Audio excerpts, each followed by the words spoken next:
Friends, welcome back to my channel. ಇವತ್ತಿನ video ಬಂದು money saving related ಆಗೇನೆ. ಏನು 10 ದಿವಸ ಆಯಿತು ವಿಡಿಯೋ ಹಾಕೇ ಇಲ್ಲ ಅಂತ ತುಂಬ ಜನ ಬಂದು ಕಮೆಂಟ್ ಮಾಡ್ತೀರಾ, ವಿಡಿಯೋಸೇ ಹಾಕ್ತಾ ಇಲ್ಲ ಅಂತ. ಖಂಡಿತವಾಗ್ಲೂ ರೆಗ್ಯುಲರ್ ವ್ಲಾಗ್ಸ್ ಬರುತ್ತೆ, ವಿಡಿಯೋಸ್ ಇದೆ, ಅದನ್ನು ಎಡಿಟ್ ಮಾಡಿ ನನಗೆ ಅಪ್ಲೋಡ್ ಮಾಡೋದಕ್ಕೆ ಒಂದು ಸ್ವಲ್ಪ ತೊಂದರೆ ಆಗ್ತಾ ಇದೆ. ಕೆಲವೊಂದು ಕೋಲ್ಡ್ ಮತ್ತು ನನಗೆ ಒಂದು ಸ್ವಲ್ಪ ಕೋಲ್ಡ್ ಆಗಿತ್ತು ಹೋದ ವಾರ ಎಲ್ಲ, ವೀಡಿಯೋಸ್ ಎಲ್ಲ ಸರಿಯಾಗಿ ಮಾಡೋಕ್ಕೆ ಆಗಲಿಲ್ಲ. ಇನ್ಮೇಲೆ ಸ್ವಲ್ಪ ರೆಗ್ಯುಲರ್ ಆಗಿ ಅಟ್ಲೀಸ್ಟ್ 3 days ಒನ್ಸ್ ಆದರೂ ಹಾಕೋದಕ್ಕೆ ಟ್ರೈ ಮಾಡ್ತೀನಿ. ಸೊ ಇವತ್ತಿನ ವಿಡಿಯೋ ಬಂದು ಮನಿ ಸೇವಿಂಗ್ ರಿಲೇಟೆಡ್ ಆಗೇನೆ. ಈಗ ಗೋಲ್ಡ್ ರೇಟ್ ಎಲ್ಲ ಜಾಸ್ತಿ ಆಗ್ತಾ ಇದೆ ಅಲ್ಲ, ಖಂಡಿತವಾಗ್ಲೂ ತುಂಬ ಜನ ಏನು ಅನ್ಕೋತೀರಾ ಅಂತಂದರೆ, ನನ್ನಿಂದ ಆಗಲ್ಲ. ಈಗ ಬಂದು ಗೋಲ್ಡ್ ರೇಟ್ ಆಲ್ಮೋಸ್ಟ್ 14 ಸಾವಿರ ಇದೆ, ಎಲ್ಲ ಸೇರಿ ಕೂಲಿ ವೇಸ್ಟೇಜ್ GST ಅದು ಇದು ಅಂದ್ರೂ 15-16 ಸಾವಿರಕ್ಕೆ ಬಂದ್ಬಿಡ್ತಪ್ಪ, ನನ್ನಿಂದ ತೆಗಿಯೋಕ್ಕಾಗಲ್ಲ, ಇನ್ನು ಮರ್ತು ಬಿಡ್ಬೇಕಷ್ಟೇ ಅಂತ ಅಂದ್ಕೊಂಡ್ರೆ ಖಂಡಿತವಾಗ್ಲೂ ಅದು ತಪ್ಪು. ಯಾಕಂದರೆ ಆಯಾ ಕಾಲದಲ್ಲಿ ಆಯಾ ರೇಟ್ ಜಾಸ್ತಿ ಅಂತಲೇ ಅನಿಸುತ್ತೆ. ಈಗ ಉದಾಹರಣೆಗೆ 2018ರಲ್ಲೆಲ್ಲ 3,000 ಇತ್ತು ಗ್ರಾಮು. ಅವಾಗ ಯಾಕೆ ನಮ್ಮ ಕೈಲಿ ಎಲ್ಲರ ಕೈಲೂ ಜಾಸ್ತಿ ಚಿನ್ನ ತೊಗೊಳಕ್ಕಾಗಲಿಲ್ಲ ಅಂದರೆ, ಆ ಟೈಮಲ್ಲಿ ಆ 3,000 ಅನ್ನೋದು ನಮಗೆ ದೊಡ್ಡದು, ಈ ಟೈಮಲ್ಲಿ ನಮಗೆ ಈ 14,000 ಅನ್ನೋದು ದೊಡ್ಡದು. ಅದಕ್ಕೆ ಅಂತ ಹೇಳಿ ಸ್ಕಿಪ್ ಮಾಡೋದು ಎರಡೂ ತಪ್ಪು. ಆ ಕಾಲದಲ್ಲಿ ಸ್ಕಿಪ್ ಮಾಡಿದವರು ತಪ್ಪು, ಈ ಕಾಲದಲ್ಲಿ ಸ್ಕಿಪ್ ಮಾಡೋರು ಕೂಡ ತಪ್ಪು. ನಾನೇನು ಹೇಳ್ತೀನಿ ಅಂದರೆ, ಅಟ್ಲೀಸ್ಟ್ ಒಂದು 1/4 ಗ್ರಾಮ್, ಅರ್ಧ ಗ್ರಾಮ್, ನಮ್ಮಂಥ ಒಂದು ಮಿಡಲ್ ಕ್ಲಾಸ್ ಫ್ಯಾಮಿಲಿಗೆ ಅಂತಲೇ ಅರ್ಧ ಗ್ರಾಮಿಂದನೇ ನಮಗೆ ಕಾಯಿನ್ಸ್ ಸಿಗುತ್ತೆ. ಸೊ ಧಾರಾಳವಾಗಿ 7,000-8,000 ಸಾವಿರ ಸ್ಪೆಂಡ್ ಮಾಡಿ ಒಂದು ಅರ್ಧ ಗ್ರಾಮ್ ತೆಗೆದಿಡ್ಬೋದು, ತಪ್ಪೇನಿಲ್ಲ. ನೀವು ಮನಸ್ಸಲ್ಲಿ ಅನ್ಕೋಬೇಕಾಗಿರೋದು ಏನು ಗೊತ್ತಾ, ಅಟ್ಲೀಸ್ಟ್ 6 ಮಂತ್ ಒಂದ್ಸಲಿ ಆದರೂ 1 ಗ್ರಾಮ್ ನಾನು ಬೈ ಮಾಡ್ತೀನಿ ಅಂತ ನೀವು ಮನಸ್ಸಲ್ಲಿ ಅಂದ್ಕೊಳ್ಳಿ. ಯಾಕಂದರೆ ತುಂಬ ಜನರಿಗೆ ದುಡ್ಡು ಕೂಡಿಡೋದಾಗಲಿ, ಇಲ್ಲಾಂದರೆ ಅದನ್ನು ಎತ್ತಿಡೋದಾಗಲಿ, ಅದನ್ನು ಗೋಲ್ಡ್ ತೊಗೊಳೋದಾಗಲಿ ಒಂದು ಕನಸು. ಮನೆಗಳಲ್ಲಿ ಸರಿಯಾದ ರೀತಿಯಲ್ಲಿ ಸಂಬಳ ತಂದು ಕೈ ಕೊಡೋಲ್ಲ, ತುಂಬ ಸಾಲಗಳಿರುತ್ತೆ, ಇಲ್ಲ ಒಡವೆದು ಏನಾದರೂ ಸಾಲ ಇರುತ್ತೆ, ಇಲ್ಲ ಅವ್ರಿಗೇನೋ ಒಂದು ಕಮಿಟ್ಮೆಂಟ್ EMI ಇಂಥವಿರುತ್ತೆ. ಸೊ ಹಸ್ಬೆಂಡ್ ಏನು ಮಾಡ್ತಾರೆ, ಇರೋ ಸಂಬಳದಲ್ಲಿ ಒಂಚೂರು ಮನೆ ಖರ್ಚಿಗೆ ಅಂತ ಕೊಡ್ತಾರೆ.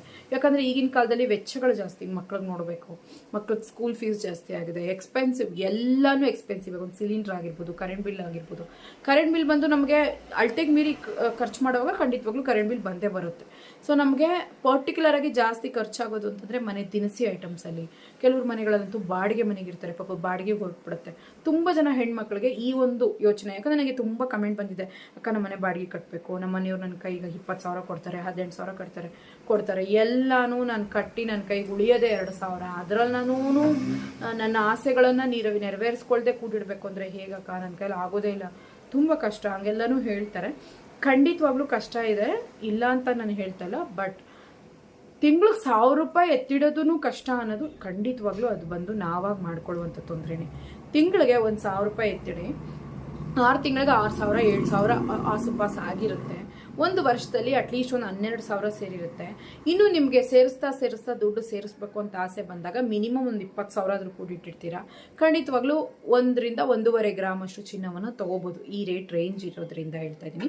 ಹೀಗೇನೆ ಜಾಸ್ತಿ ಪೀಕಲ್ಲಿರೋದು ರೇಟು. ಮೊದಲೆಲ್ಲ ಒಂದು 9,000 ಆ ರೇಂಜ್ ಇತ್ತು. 2 ವರ್ಷದ ಹಿಂದೆ ಎಲ್ಲನೂ 6,500 7,000 8,000 ಆ ಥರ ಗೋಲ್ಡ್ ರೇಟ್ ಇದ್ದಿದ್ದು. ಈಗ ಒಂದು ಸ್ವಲ್ಪ ಜಾಸ್ತಿ ಆಗಿದೆ, ಇಲ್ಲ ಅಂತ ಹೇಳ್ತಿಲ್ಲ. ಅದಕ್ಕೆ ಅಂತ ನೀವು ಒಂದೇ ಸಲ 10 ಗ್ರಾಮ್ ತಗೊಳ್ಳಿ, 20 ಗ್ರಾಮ್ ತಗೊಳ್ಳಿ ಅಂತ ನಾನು ಹೇಳ್ತಾ ಇಲ್ಲ. 1 ಗ್ರಾಮ್ ತಗೊಳ್ಳಿ, 1 ಗ್ರಾಮಲ್ಲಿ ಇನ್ವೆಸ್ಟ್ ಮಾಡಿ. ಖಂಡಿತವಾಗ್ಲೂ ಅದು ನಿಮಗೆ ಹೋಗ್ತಾ ಯಾವ ರೀತಿ ಪಾಸಿಟಿವಿಟಿ ಬರುತ್ತೆ ಅಂತ ಗೊತ್ತಿಲ್ಲ, ಯಾವ ವಸ್ತು ನಮ್ಮ ಮನೆಗೆ ಅದೃಷ್ಟವನ್ನು ತಂದು ಕೊಡುತ್ತೆ ಅಂತ ಗೊತ್ತಿಲ್ಲ, ಯಾವ ಒಂದು ಯೋಚನೆ ನಿಮಗೆ ಒಳ್ಳೆಯ ಕಾಲವನ್ನು ಕೊಡುತ್ತೆ ಅಂತ ಗೊತ್ತಿಲ್ಲ. ಸೊ ಹಾಗಾಗಿ ಸುಮ್ಮನೆ ಕೂರೋ ಬದಲು ಅಟ್ಲೀಸ್ಟ್ ಒಂದು ಈ ಥರ ಥಿಂಕ್ ಮಾಡಿ. ನಾನು ಬಂದು 1,000 ರೂಪಾಯಿ ಅಂತ ಅನ್ಕೋತೀನಿ, ಬಟ್ ಇದ್ರ 1,000 ರೂಪಾಯಲ್ಲಿ ಒಂದಷ್ಟು ಮಿಲ್ಲಿಯಷ್ಟು ಚಿನ್ನ ತೊಗೋಬೋದಲ್ಲ ಅಂತ ಯೋಚನೆ ಮಾಡಿ. ಸೊ ನೀವು ಯಾವುದೇ ಕಾರಣಕ್ಕೂ ಅಷ್ಟೇ ದೊಡ್ಡದಾಗಿ ಯೋಚನೆ ಮಾಡೋದಕ್ಕಿಂತ ಚಿಕ್ಕದಾಗಿ ಯೋಚನೆ ಮಾಡಿದ್ರೆ ದೊಡ್ಡದನ್ನು ಗ್ಯಾರಂಟಿ ಬಂದು ಅಂಟಿಸ್ಕೋಬೋದು. ನಾನು ಬಂದು ಆಗೇನು ಮಾಡ್ತಾಯಿದ್ದೆ ಅಂದರೆ, 10 ಗ್ರಾಮ್ 20 ಗ್ರಾಮ್ ತೊಗೊಳ್ಳೋ ಅಷ್ಟು ಬಜೆಟ್ ನನ್ನ ಹತ್ರ ಖಂಡಿತವಾಗ್ಲೂ ಇರಲಿಲ್ಲ. ಸಣ್ಣದಾಗಿ ಜುಮ್ಕಿ, ಸಣ್ಣದಾಗಿ ವಾಲೈನ ನಾನು ತೊಗೋತಾ ಇದ್ದಿದ್ದು. ನಾನು ತೋರಿಸಿರ್ತೀನಿ ನಿಮಗೆ ಸುಮಾರು ವೀಡಿಯೋಸಲ್ಲಿ, ಮತ್ತು ನಾನು ಕೂಡ ಹಾಕ್ಕೊಂಡಿರ್ತೀನಿ ಜುಮ್ಕಿ. ಸಣ್ಣ ಜುಮ್ಕಿ ನನಗೆ ತುಂಬಾ ಇಷ್ಟ. ಸೊ ಅದು ಬಂದು ನಾನು ಬೈ ಮಾಡಿದೆ, ಎಷ್ಟು ಬೈ ಮಾಡಿದೆ ಅನ್ನೋದನ್ನು ಕೂಡ ನಾನು ನಿಮಗೆ ತೋರಿಸಿದ್ದೆ. ಸೊ ಇದನ್ನು ಬೇಕಾದರೆ ಈ ವಿಡಿಯೋದಲ್ಲಿ ನಾನು ಅದನ್ನು ಆ್ಯಡ್ ಮಾಡಿ ತೋರಿಸ್ತೀನಿ. ಏನಂದರೆ, ನಾನು ಬಂದು 2010 ಅನ್ಕೋತೀನಿ, 2010ರಲ್ಲಿ ಈ ಜುಮ್ಕಿಯನ್ನು ತೊಗೊಂಡಿದ್ದು. ನಿಮ್ಗೆ ತೋರಿಸಿರ್ತೀನಿ, ಆಲ್ಮೋಸ್ಟ್ ಕೆಲವೊಂದು ವೀಡಿಯೋಸಲ್ಲೂ ತೋರಿಸಿರ್ತೀನಿ. ಈ ಜುಮ್ಕಿ ಬಂದು ಇರೋದೇ ಈ ಓಲೆ ಬಿಟ್ಟು, ಇದು 1 ಗ್ರಾಮ್ ಇದೆ ಅಷ್ಟೇ ನೋಡಿ, 1 ಗ್ರಾಮ್ ಇರೋದು ಇದು ಜುಮ್ಕಿ. ಯಾರಿಗೆ ತಾನೇ ಈ ರೀತಿ ಡಿಸೈನ್ಸು ಇಷ್ಟ ಆಗಲ್ಲ.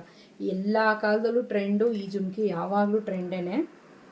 ಇದು ಸರಿಯಾಗಿ ಝೂಮ್ ಆಗ್ತಾ ಇಲ್ಲ, ಯಾವಾಗಲೂ ಟ್ರೆಂಡ್ ಇರುವಂತಹ ಜುಮ್ಕಿನೇ ಇದು. ಸೊ ಈ ಜುಮ್ಕಿನ ಬಂದು ನಾನು 2010ರಲ್ಲಿ ತೊಗೊಂಡಿದ್ದು. 1 ಗ್ರಾಮ್ 1,500 ಇತ್ತು, ಕೂಲಿ ವೇಸ್ಟೇಜು ಎಲ್ಲ ಸೇರಿ. ಮಿನಿಮಮ್ 1200 ಅಂದ್ಕೊಳ್ಳಿ. 1 ಗ್ರಾಮ್ 1100, 1200 ಈ ಜುಮ್ಕಿ ಇದ್ದಿದ್ದು. 1 ಗ್ರಾಮ್ ಇದು ಎರಡರಿಂದ ನನಗೆ 2 ಗ್ರಾಮ್ ಆಯಿತು. ಸೊ ಕರೆಕ್ಟಾಗಿ 1 ಗ್ರಾಮ್ ಇದೆ ಇದು.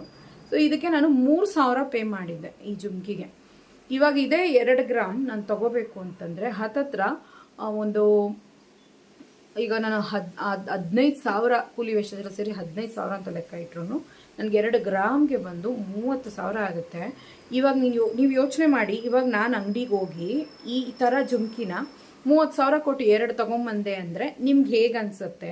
ಅದೇ 2010ರಲ್ಲಿ 3,000 ಕೊಟ್ಟು 2 ಗ್ರಾಮ್ ತಗೊಂಡೆ ಅಂದರೆ ಹೇಗೆ ಅನಿಸುತ್ತೆ? ಸೊ ಖಂಡಿತವಾಗ್ಲೂ ರೇಟು ಮುಂದಕ್ಕೆ ಬೆಳೆಯುತ್ತೆ, ಯಾವ ಕಾರಣಕ್ಕೂ ಬೀಳಲ್ಲ. 21,000ವರೆಗೂ 1 ಗ್ರಾಮ್ ಹೋಗುತ್ತೆ ಅಂತ ಇವಾಗ ಮೊನ್ನೆ ಕೂಡ ಒಂದು ಆರ್ಟಿಕಲ್ ಓದಿದೆ ನಾನು. ಸೊ ಹಾಗಾಗಿ ಆ 21,000 ಯೋಚನೆ ಮಾಡಿ, ಇವಾಗಿರೋ 13,500 14,000 ಯೋಚನೆ ಮಾಡಿ. ಖಂಡಿತವಾಗ್ಲೂ ದುಡ್ಡು ಕೂಡಿಡ್ಬೋದು, ತಗೋಬೋದು. ಅಟ್ಲೀಸ್ಟ್ 1 ಗ್ರಾಮ್ಗಾದರೂ 1 ವರ್ಷದಲ್ಲಿ ನಾವು ಇನ್ವೆಸ್ಟ್ ಮಾಡಬೇಕಾಗುತ್ತೆ. ಅವತ್ತು ನಾನು ಕೂಡಿಟ್ಟು ತಗೊಂಡಂಥ ಈ ಜುಮ್ಕಿ ಹತ್ತತ್ರ ಒಂದು 4,500-5,000 ಆದಮೇಲೆ ಮತ್ತೆ ನಾನು ತಗೊಂಡಂತಹ ಜುಮ್ಕಿ ಇದು. ಈ ಜುಮ್ಕಿ ನೋಡಿ, ಇದು ಬಂದು 12 ಗ್ರಾಮ್ ಇದೆ, ಪಕ್ಕ 12 ಗ್ರಾಮ್ ಇದೆ ಈ ಜುಮ್ಕಿ ಬಂದು. ಈ ಜುಮ್ಕಿ ಕಂಪ್ಲೀಟಾಗಿ ನನ್ನ ಯೂಟ್ಯೂಬ್ ಅರ್ನಿಂಗ್ಸಲ್ಲಿ ನಾನು ತಗೊಂಡಿದ್ದು. ಈ ಜುಮ್ಕಿ ಬಂದು ನಮ್ಮ ಮನೆಯವರು ಆಗ ನನಗೆ ದುಡ್ಡು ಕೊಡ್ತಿದ್ರಲ್ಲ, ಅದರಲ್ಲಿ ನಾನು ಕೂಡಿಟ್ಟಿದ್ದು ನೋಡಿ. ಇಲ್ಲಿಂದ ಈ ಸಣ್ಣ 1 ಗ್ರಾಮಿಂದ ರೇಟ್ ಜಾಸ್ತಿ ಆದ್ಮೇಲೆನೂ ಕೂಡ ಹತ್ತತ್ರ 5,000 ಚಿಲ್ಲರೆ ಇತ್ತು ಇದನ್ನ ನಾನು ತಗೊಳ್ಳೋವಾಗ. ಇದು ಕಂಪ್ಲೀಟಾಗಿ ಬಂದು ನಾನು 72,000 ಕೊಟ್ಟಿದ್ದೆ. ಹತ್ತತ್ರ 4,600-700 ಅನ್ಕೋತೀನಿ. ಸೊ ಇಲ್ಲಿವರೆಗೂ ಬಂದಿದೆ ನೋಡಿ. ಇದೆಲ್ಲಿ ಇದೆ 2 ಗ್ರಾಮ್ ತಗೊಂಡೆ ನಾನು ಆಮೇಲೆ ನಾನು 12 ಗ್ರಾಮ್ ತಗೊಂಡೆ. ಸೊ ಎಲ್ಲರಿಂದನೂ ಸಾಧ್ಯ. ಸೊ ನಾವು ಇಲ್ಲಿಂದ ಅಲ್ಲಿಗೆ ಎಕ್ಕಬೇಕು ಅಂದರೆ ಸ್ವಲ್ಪನೇ ಹಾದಿಯನ್ನು ದಾಟ್ಕೊಂಡೇ ಹೋಗಬೇಕು. ಹಾಗಾಗಿ ನೀವು ಅಷ್ಟೇ, ಒಂದು ವೇಳೆ ಮನೇಲಿ ಕೊಡ್ತಾರೆ ಕೂಡಿಡ್ತೀರಾ ಅಂತಂದರೆ ಕೂಡಿಡಿ. ನಿಮ್ಮಿಂದ ಯಾವುದಾದ್ರೂ ಅರ್ನಿಂಗ್ ಮಾಡೋಕ್ಕಾಗುತ್ತೆ ಅಂದರೆ ಅರ್ನಿಂಗ್ ಮಾಡಿ. ಅಟ್ಲೀಸ್ಟ್ ಮಂತ್ಲಿ ಒಂದು 2,000 ಪಕ್ಕಕ್ಕೆ ಆಗ್ತಾ ಬಂದರೆ ವರ್ಷಕ್ಕೆ 2 ಗ್ರಾಮ್ಗೆ ನೀವು ಬಂದು ಒಂದು ಏಮ್ ಇಟ್ಕೋಬೇಕು. ಆಗ ಒಂದು ತಿಂಗಳಲ್ಲಿ ನೀವು 2,000 ಅಂದರೆ ಇನ್ನೊಂದು ತಿಂಗಳಿಗೆ 2,500-3,000 ಇರ್ತೀರ. ಆಮೇಲೆ ಇನ್ನೊಂದು ತಿಂಗಳಿಗೆ 3,500-4,000 ನಿಮಗೆ ದುಡಿಯೋ ಶಕ್ತಿ ಸಿಗತ್ತೆ. ಮತ್ತು ಕೂಡಿಡೋದಕ್ಕೂ ಅಷ್ಟೇ ಮೋಟಿವೇಟ್ ಚೆನ್ನಾಗಿ ಆಗ್ತೀರ. ಹಂಗಾಗಿ ನಿಮ್ಮಿಂದ ಒಂದೊಂದು ಕಾಯಿನ್ ತಗೊಳ್ಳಿ ಸಾಕು. ನೀವು ಆರ್ನಮೆಂಟ್ ತಗೊಳ್ಳಿ ಅಂತ ನಾನು ಹೇಳ್ತಾ ಇಲ್ಲ. ತುಂಬ ವೇಸ್ಟೇಜ್ ಸ್ಪೆಂಡ್ ಮಾಡಿ ಆರ್ನಮೆಂಟ್ ತಗೊಳ್ಳಿ ಅಂತ ನಾನು ಹೇಳ್ತಾ ಇಲ್ಲ. ನಾನು ಹೇಳ್ತಾ ಇರೋದು ಜಸ್ಟ್ ಕಾಯಿನ್ಸ್ಗೆ ಸ್ಪೆಂಡ್ ಮಾಡಿ. ಒಂದು ಅರ್ಧ ಗ್ರಾಮ್ ಮತ್ತು ಬಂದು ನಿಮಗೆ 1 ಗ್ರಾಮ್ ಈ ರೀತಿ ನೀವು ಕಾಯಿನ್ಸ್ನ ಕೂಡಿಡ್ತಾ ಹೋಗಿ. ನಿಮಗೆ ಗೊತ್ತಿದ್ದಂಗೆ 10 ಗ್ರಾಮ್ ಸೇರಿರುತ್ತೆ. ಮತ್ತು 10 ಗ್ರಾಮ್ಗೆ ಬಂದು ರೇಟ್ ಜಾಸ್ತಿ ಆಗಿರುತ್ತಲ್ಲ, ಆ ಟೈಮಲ್ಲಿ ನೀವು ದುಡ್ಡಾದರೂ ಮಾಡ್ಕೊಳ್ಳಿ, ಇಲ್ಲ ವೇಸ್ಟೇಜನ್ನು ಕೊಟ್ಟು ಒಡವೆ ಆದರೂ ಮಾಡಿಸ್ಕೊಳ್ಳಿ. ಸೊ ಇದು ಬಂದು ನಿಮಗೆ ಫ್ಯೂಚರಲ್ಲಿ ಸೆಕ್ಯೂರ್ಡ್ ಆಗಿರಬೇಕು ಅಂದರೆ ನಾವು ಈ ಥರ ಮಾಡಲೇಬೇಕು.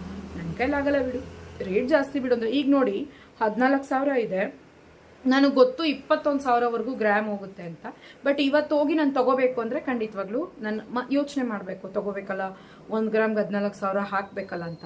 ಅದೇ 2 ವರ್ಷ ಬಿಟ್ಟು ಅಯ್ಯೋ 21,000 ಆಗೋಯ್ತು ಗ್ರಾಮು, 7,000 ಜಾಸ್ತಿ ಆಗೋಯ್ತು 1 ಗ್ರಾಮು, ನಾನು ಅವತ್ತೇ ತೊಗೊಂಡಿದ್ರೆ ಚೆನ್ನಾಗಿತ್ತು ಅಂತ ಆಮೇಲೆ ನನಗನ್ಸುತ್ತೆ. ಸೊ ಇದನ್ನೇ ಹೇಳೋದು, ಆಯಾ ಕಾಲಘಟ್ಟದಲ್ಲಿ ಆಯಾ ರೇಟ್ ಬಂದು ನಮಗೆ ಜಾಸ್ತಿ ಅಂತಲೇ ಅನಿಸುತ್ತೆ. ಅದಕ್ಕೆ ಅಂತ ನಾವು ಆ ಟೈಮ್ನ ಬಿಡಬಾರ್ದು. ಗೋಲ್ಡಲ್ಲಿ ಇನ್ವೆಸ್ಟ್ ಮಾಡಿದ್ರೆ ಖಂಡಿತವಾಗ್ಲೂ ಲಾಸ್ ಅಂತೂ ಆಗಲ್ಲ. ಸದ್ಯಕ್ಕೆ ಲಾಭ ಇಲ್ಲ ಅಂದ್ರೂ ಫ್ಯೂಚರಲ್ಲಿ ಸಿಕ್ಕಾಪಟ್ಟೆ ಪ್ರಾಫಿಟ್ ಇದೆ ಗೋಲ್ಡಲ್ಲಿ. ನಾಳೆ ದಿವಸ ನೀವೇನಾದರೂ ಒಂದು ಮನೆ ತೊಗೋಬೇಕು ಅಂದರೆ ಅದನ್ನು ನೀವು ಗೋಲ್ಡ್ ಲೋನಾಗಿ ಕನ್ವರ್ಟ್ ಮಾಡ್ಕೊಂಡು ಆ ದುಡ್ಡಿಂದ ನೀವು ಮನೆ ತೊಗೋಬೋದು. ಇವಾಗ ನೀವು ಒಂದು 14,000 ಕೊಟ್ಟು 1 ಗ್ರಾಮ್ ತೊಗೊಂಡಿದ್ದೀರಾ ಅಂತಂದರೆ ಯೋಚನೆ ಮಾಡಿ, ನಾನು 3,000 ಕೊಟ್ಟು 1 ಗ್ರಾಮ್ 1,500 ಕೊಟ್ಟು ಇವಾಗ ಇದನ್ನು ತೊಗೊಂಡಿದ್ದೀನಿ. ನಾನು ಒಂದೊಂದು ಜುಮ್ಕಿನ 2 ಗ್ರಾಮ್ಗೆ ಬಂದು ನಾನು 3,000 ಸ್ಪೆಂಡ್ ಮಾಡಿದ್ದೀನಿ.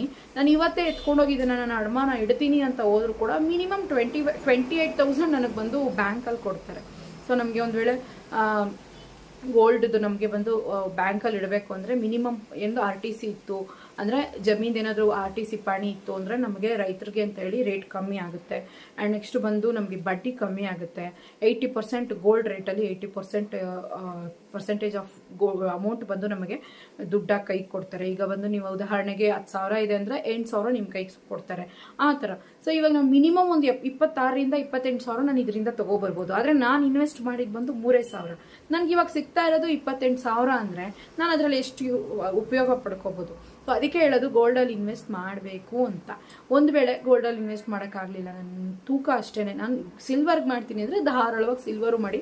ಮುಂದಿನ ಚಿನ್ನ ಇವತ್ತಿನ ಬೆಳ್ಳಿ ಅಂತ ಹೇಳ್ತಾ ಇದ್ದಾರೆ. ಅಂದರೆ ಮುಂದೆ ಬರುವಂತಹ ಕಾಲಗಳಲ್ಲಿ ಚಿನ್ನವಾಗಿ ನಾವು ನೋಡುವಂಥದ್ದು ಬಂದು ಬೆಳ್ಳಿಯನ್ನೇ ಅಂತೆ. ಅಂದರೆ ಅಷ್ಟು ರೇಟ್ ಆಗುತ್ತಂತೆ. ಇವಾಗ 230 240 ಆಸುಪಾಸು ಕಡಿಮೆ ಆಗಿದೆ ರೇಟ್. ಹೇಳಬೇಕು ಅಂದರೆ 300ವರೆಗೂ ಹೋಗಿತ್ತು ಬೆಳ್ಳಿ ರೇಟು. ಈಗ ಕಮ್ಮಿ ಆಗಿದೆ. KG ಮೇಲೆ ಬಂದು ಮಿನಿಮಮ್ ಒಂದು 40-50 ಸಾವಿರ ಕಡಿಮೆ ಆಗಿದೆ. ಸೊ ಹಾಗಾಗಿ ನೀವು ಬೆಳ್ಳಿಯಲ್ಲೂ ಕೂಡ ಇನ್ವೆಸ್ಟ್ ಮಾಡ್ಬೋದು. ಒಂದು 1/4 kg ಬೆಳ್ಳಿ, ಅರ್ಧ kg ಬೆಳ್ಳಿ, 1 kg ಬೆಳ್ಳಿ, ಈ ಥರ ಯೋಚನೆ ಮಾಡಿ. ಇದನ್ನು ಗ್ರಾಮಲ್ಲಿ ಯೋಚನೆ ಮಾಡಿ, ಇದನ್ನು KGಯಲ್ಲಿ ಯೋಚನೆ ಮಾಡಿ. ಯಾವುದ್ರಲ್ಲಿ ಬೇಕಾದರೂ ಇನ್ವೆಸ್ಟ್ ಮಾಡಿ, ನಿಮಗದು ಸೇಮ್ ಥರನೇ ಲೆಕ್ಕ. ಈಗ ಒಂದು 200 ಗ್ರಾಮ್ ಬೆಳ್ಳಿ ತಂದಿದ್ದೀರಾ ಅಂದರೆ ಅದರಿಂದ ಕೂಡ ನಿಮಗೆ ಮುಂದೆ ಹೋಗಿ ಮಾರಾಕ್ ಬಿಟ್ಬೇಕಾದ್ರೂ ದುಡ್ಡು ಮಾಡ್ಕೋಬೋದು. ಚಿನ್ನನೂ ಮಾರಾಕಿ ದುಡ್ಡು ಮಾಡ್ಕೋಬೋದು. ಚಿನ್ನನ ಎತ್ಕೊಂಡೋಗಿ ಅಡಮಾನ ಕೂಡ ಇಡ್ಬೋದು. ನೀವು ಮನೆ ತೊಗೊಳೋದಕ್ಕೋ, ಒಂದು ವೆಹಿಕಲ್ ತೊಗೊಳೋದಕ್ಕೋ, ಇಲ್ಲ ಬಿಸ್ನೆಸ್ಸಲ್ಲಿ ಇನ್ವೆಸ್ಟ್ ಮಾಡೋದಕ್ಕೋ, ಇಲ್ಲ ಮಕ್ಳಿಗೆ ಏನೋ ಸಡನ್ನಾಗಿ ದುಡ್ಡು ಕಟ್ಟೋದಕ್ಕೆ, ಫೀಸ್ ಕಟ್ಟೋದಕ್ಕೆ ದುಡ್ಡಿಲ್ಲ ಅಂದರೆ ಅದಕ್ಕೋ ಯಾವುದಕ್ಕೋ ಒಂದು ಕೈ ಕೊಡುತ್ತೆ. 1 ಗ್ರಾಮ್ ಅಂತ ಅಸಡ್ಡೆ ಮಾಡಬೇಡಿ. ಖಂಡಿತವಾಗ್ಲೂ ಮಿಲ್ಲಿಯಿಂದ ಲೆಕ್ಕ ಹಾಕಿ. 1000 ರೂಪಾಯಿಗೆ ಎಷ್ಟು ಮಿಲ್ಲಿ, 2000ಕ್ಕೆ ಎಷ್ಟು ಮಿಲ್ಲಿ. ಸೊ ಈ ಥರ. ಸೊ ಅರ್ಧ ಗ್ರಾಮ್ಗೆ ಎಷ್ಟು, 7-7.5 ಸಾವಿರ ಆಗುತ್ತಾ? ಓಕೆ, ಇವಾಗ ನನ್ನ ಹತ್ರ 2,000 ಇದೆ. ಇನ್ನೊಂದು 5,000 ಖರ್ಚು ಕೂಡಿಟ್ಬಿಟ್ರೆ ನನಗೆ ಅರ್ಧ ಗ್ರಾಮ್ ಚಿನ್ನ ಸಿಗುತ್ತೆ. ಈ ರೀತಿ ನಿಮ್ಮನ್ನು ನೀವು ಮೋಟಿವೇಟ್ ಮಾಡ್ಕೋಬೇಕು. ಅದು ಅಲ್ಲಿದೆ ರೇಟು, ನಾನು ಇಲ್ಲೇ ಇದ್ದೀನಿ ಬಿಡು, ನಮ್ಮ ಮನೆಯವ್ರು ಕೊಡೋದು 1000 ರೂಪಾಯಿ ಉಳಿಯುತ್ತಷ್ಟೇ, ಪರವಾಗಿಲ್ಲ ಅಂತ ಆ 1000 ರೂಪಾಯಿ ನೀವೇನು ಮಾಡ್ತೀರಾ? ಸ್ಯಾರಿಗೋ, ಡ್ರೆಸ್ಗೋ, ಕಾಸ್ಮೆಟಿಕ್ಸ್ಗೋ, ಇಲ್ಲ ಆರ್ಟಿಫಿಷಿಯಲ್ ಒಡವೆಗೋ ಹಾಕ್ತೀರಾ. ಅದೇ 1000 ಕೂಡಿಟ್ಬಿಟ್ಟು ನೀವು ಒಡವೆನೇ ತಗೋಬೋದಲ್ಲ. ಸೊ ಖಂಡಿತವಾಗ್ಲೂ ಈ ವಿಡಿಯೋ ನೀವು ಯೋಚನೆ ಮಾಡೋ ಥರನೇ ಇರುತ್ತೆ ಅನ್ಕೋತೀನಿ. ಯಾಕಂದರೆ ನಾನು ಹಾಗೇನೆ ಯೋಚನೆ ಮಾಡೋದು, ಪ್ರಾಕ್ಟಿಕಲಾಗಿ ವರ್ಕೌಟ್ ಆಗಿದೆ. ಖಂಡಿತವಾಗ್ಲೂ ಮ್ಯಾನಿಫೆಸ್ಟೇಷನ್ ಮಾಡಬೇಕು ಅಂತಾರೆ. ಖಂಡಿತವಾಗ್ಲೂ ಅದನ್ನು ನಾನು ಮಾಡಿದ್ದೀನಿ. ನನ್ನ ಹತ್ರ ಇದಿದ್ರೆ ಹೇಗಿರುತ್ತೆ, ನನ್ನ ಹತ್ರ ಅದೇ ಇದ್ರೆ ಹೇಗಿರುತ್ತೆ, ನಾನು ಅದನ್ನು ತೊಗೊಂಡಾಗ ನೆನೆಸ್ಕೊಳ್ತೀನಿ. ಈ ಚೈನೆಲ್ಲ ನನಗೆ ಡ್ರೀಮು, ಖಂಡಿತವಾಗ್ಲೂ ಡ್ರೀಮ್. ಈ ಚೈನೆಲ್ಲ ನಾನು ತುಂಬ ದಿವಸದಿಂದ ತಗೋಬೇಕು ಅಂದ್ಕೊಂಡು ತಗೊಂಡಂತಹ ಒಡವೆ. ಎಲ್ಲ ಒಡವೆನೂ ಎಲ್ಲ ಟೈಮಲ್ಲೂ ಒಣಗೂಡಿ ಬರಲ್ಲ, ಅದು ಆಯಾ ಕಾಲದಲ್ಲೇ ಒಣಗೂಡೋದು. ಸೊ ಹಾಗಾಗಿ ದುಡ್ಡನ್ನು ಕೂಡಿಡಿ, ಅದಕ್ಕೆ ಪ್ರಯಾಸ ಪಡಿ, ಸ್ವಲ್ಪ ಮೈಂಡ್ ಕಂಟ್ರೋಲ್ ಇಟ್ಕೊಳ್ಳಿ, ವೇಸ್ಟ್ ಖರ್ಚುಗಳನ್ನು ಉಳಿಸಿ, ಎಲ್ಲೆಲ್ಲೆಲ್ಲ ಉಳಿಸ್ಬೋದು ಅಂತ ಯೋಚನೆ ಮಾಡಿ. ಖಂಡಿತವಾಗ್ಲೂ ನೀವು ಗೋಲ್ಡನ್ನು ಬೈ ಮಾಡಬೇಕು. ಓಕೆ ಫ್ರೆಂಡ್ಸ್, ಈ ವಿಡಿಯೋ ಖಂಡಿತವಾಗ್ಲೂ ನಿಮ್ಗೊಂದು ಮೋಟಿವೇಟ್ ಆಗಿರುತ್ತೆ ಅನ್ಕೋತೀನಿ. Take it, by.